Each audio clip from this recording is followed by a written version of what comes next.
उच्च न्यायालयाच्या आदेशानुसार ठाणे महापालिकेकडून गेल्या काही महिन्यांपासून अनधिकृत बांधकामांविरोधात कारवाई सुरू असून आता राज्य निवडणूक आयोगाच्या आदेशानुसार ठाणे महापालिका निवडणूक लढवणाऱ्या उमेदवारांना आता अनधिकृत बांधकामाबाबत शपथपत्र लिहून द्यावं लागणार आहे।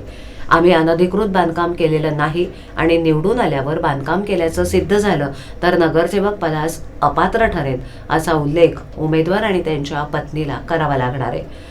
ठाणे महापालिका क्षेत्रात गेल्या काही वर्षात मोठ्या प्रमाणावर बेकायदा बांधकामं उभी राहिली आहेत। 8 ते 9 मजली इमारती भूमाफियांनी उभारल्या असून त्यावर पालिकेकडून फारशी कारवाई होताना दिसून येत नव्हती। यातील काही बांधकामांप्रकरणी उच्च न्यायालयात याचिका दाखल झाल्या होत्या। त्यावर सुनावणी देताना न्यायालयानं ही बांधकामं पाडण्याचे आदेश देण्याबरोबरच पालिकेची कानउघडणी देखील केली होती। यानंतर पालिकेनं विशेष पथकं तयार करून शहरात अनधिकृत बांधकामांवर कारवाई सुरू केली असून त्याचबरोबर या विभागातील अनेक अधिकारी कर्मचाऱ्यांच्या प्रशासनानं इतर विभागात बदल्या केल्यात। असं असलं तरी यातील अनेक बांधकामं राजकीय वरदहस्तामुळे झाली असल्याची चर्चा आहे।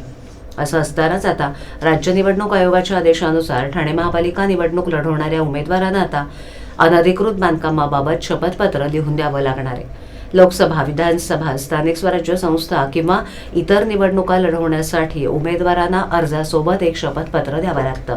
त्यात मालमत्तेची माहिती, अपत्य संख्या, खर्चाचा हिशोब विहित पद्धतीनं सादर केला नाही तर अपात्र ठरेल अशी माहिती नोंद करावी लागते। त्यासोबतच आता आम्ही अनधिकृत बांधकाम केलेलं नाही आणि निवडून आल्यावर बांधकाम केल्याचं सिद्ध झालं तर नगरसेवक पदास अपात्र ठरेल असा उल्लेख उमेदवार आणि त्यांच्या पत्नीला करावा लागणार आहे।